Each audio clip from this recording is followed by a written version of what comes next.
നമസ്കാരം. ഇൻഫർമേഷൻ മീഡിയയുടെ പുതിയൊരു വീഡിയോസിലേക്ക് എല്ലാ കൂട്ടുകാർക്കും ഒരിക്കൽ കൂടി സ്വാഗതം. പെൻഷനുമായി ബന്ധപ്പെട്ട വളരെ സന്തോഷകരമായ വാർത്തയുമായിട്ടാണ് ഇൻഫർമേഷൻ വീഡിയോസ് വന്നിട്ടുള്ളത്. നമ്മൾ കഴിഞ്ഞ വീഡിയോസിൽ പറഞ്ഞതുപോലെ മെയ് മാസ പെൻഷൻ എന്നാണ് ലഭിക്കുക, അതുപോലെ തന്നെ പെൻഷൻ വീട്ടിൽ വാങ്ങുന്ന ഒരുപാട് ആളുകളുണ്ട്. അവർ ശ്രദ്ധിക്കേണ്ട കാര്യങ്ങളെക്കുറിച്ചെല്ലാം നോക്കാം.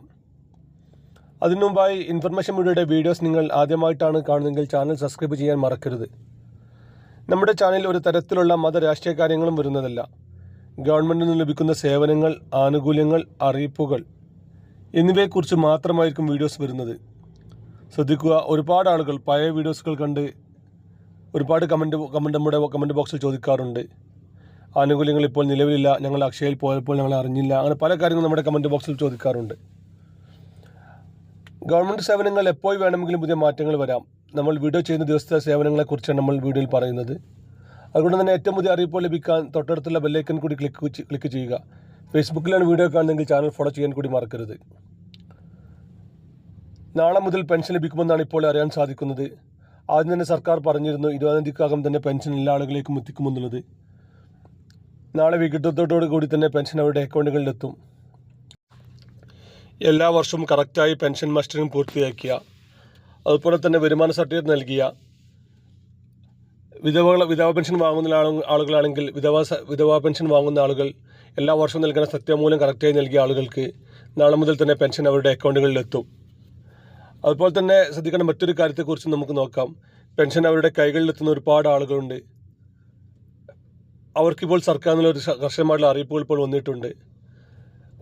പെൻഷൻ വീട്ടിൽ കൊണ്ടുതരുന്ന ആളുകൾക്ക് നമ്മൾ യാതൊരുവിധ ഫീസോ മറ്റു കാര്യങ്ങളോ നമ്മൾ നൽകേണ്ടതില്ല. നമ്മുടെ നാട്ടിലെല്ലാം ഒരു കാര്യമുണ്ട്, പെൻഷൻ വീട്ടിൽ കൊണ്ടുവരുന്ന ആളുകൾക്ക് ചെറിയൊരു സംഖ്യ തിരിച്ചു കൊടുക്കുക എന്നുള്ളത്. അതിൻ്റെ യാതൊരുവിധ ആവശ്യവും ഇപ്പോൾ നിലവിലില്ല.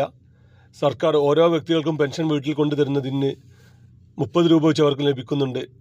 അത് സർവീസ് സഹകരണ ബാങ്കിലെ ഉദ്യോഗസ്ഥരായാലും ശരി, അല്ലെങ്കിൽ ഏതെങ്കിലും പോസ്റ്റ്മാൻ ആരായാലും ശരി, അവർക്ക് 30 രൂപ സർക്കാർ തന്നെ നൽകുന്നുണ്ട്.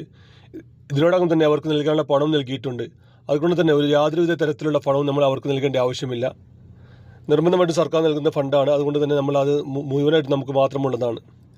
2 മാസത്തെ പെൻഷനാണ് 1600 രൂപയും, കഴിഞ്ഞ വർഷത്തെ പെൻഷൻ കുടിശ്ശികയുള്ളതിൽ 1600 രൂപയും കൂടി 3200 രൂപയാണ് അവരുടെ അക്കൗണ്ടുകളിൽ എത്തുന്നത്.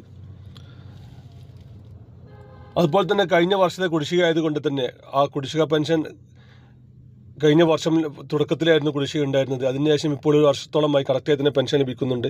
അങ്ങനെ പെൻഷൻ ലഭിക്കുന്ന ആൾക്ക് അതിനുശേഷം പെൻഷൻ അപ്രൂവലായി പെൻഷൻ ലഭിക്കുന്ന ആളുകൾക്ക് കുടിശ്ശിക ഇല്ലാത്തത് കൊണ്ട് തന്നെ അവർക്ക് 1600 രൂപ മാത്രമാണ് അവരുടെ അക്കൗണ്ടിൽ എത്തുക. വീഡിയോ ഇഷ്ടപ്പെട്ടെന്ന് കരുതുന്നു. ഇതുപോലത്തെ ഇൻഫോർമേറ്റീവ് വീഡിയോ ലഭിക്കാൻ ചാനൽ സബ്സ്ക്രൈബ് ചെയ്ത് മറ്റു കൂട്ടുകാരിലേക്ക് ഷെയർ ചെയ്ത് കൊടുക്കുക. നമുക്കൊരു പുതിയ വീഡിയോസുമായി കാണാം. അതുവരേക്കും എല്ലാ കൂട്ടുകാർക്കും നന്ദി, നമസ്കാരം.